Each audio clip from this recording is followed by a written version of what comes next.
This is it, your final assignment, and it really is just to keep doing what you're doing. Finish up your boards. Add in some stylized textures, some extra contrast in the same way that I did to your photos, and give it that overall same aesthetic as my own boards. Also, look for places that you can put in some 2D graphical elements, and don't even be afraid to experiment a little and maybe get a little bit more creative and replace some of the photo elements with graphical elements. Totally up to you if you want to do that. I would just recommend that you don't do that to the grappling hook, since that's the actual product. They probably are going to want to see that as the actual product, especially because they're going to be creating that in 3D. So don't bother doing anything with that. Now, there is that one frame on your boards where there's the bonfire of ladders, right? The ladders that are all on fire, and I specifically didn't give you photos of flames because I didn't want you to treat that realistically.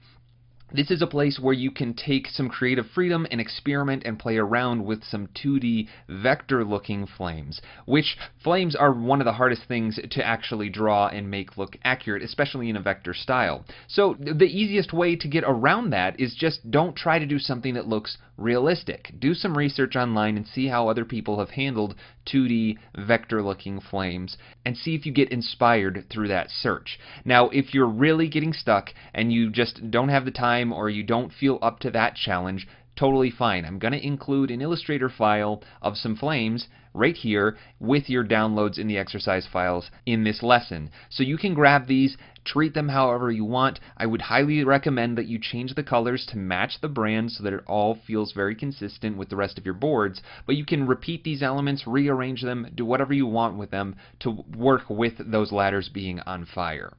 Once you're happy with the way that everything is looking, you've stylized all of your assets, the compositions of each board are nicely laid out, and you've got consistency in your contrast and your colors. Once all of that's done, you're ready to export. Go ahead and export all of the boards just like I did as JPEGs with 100% quality, and upload those to the homework locker so you can get a critique by your TA.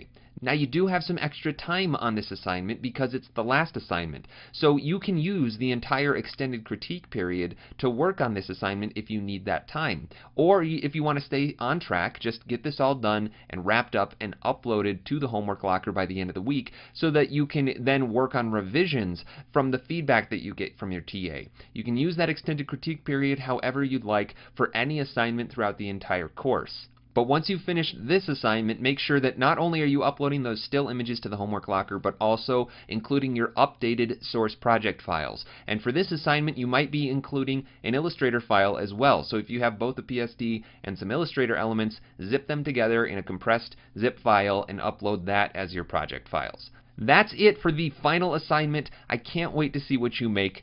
Good luck.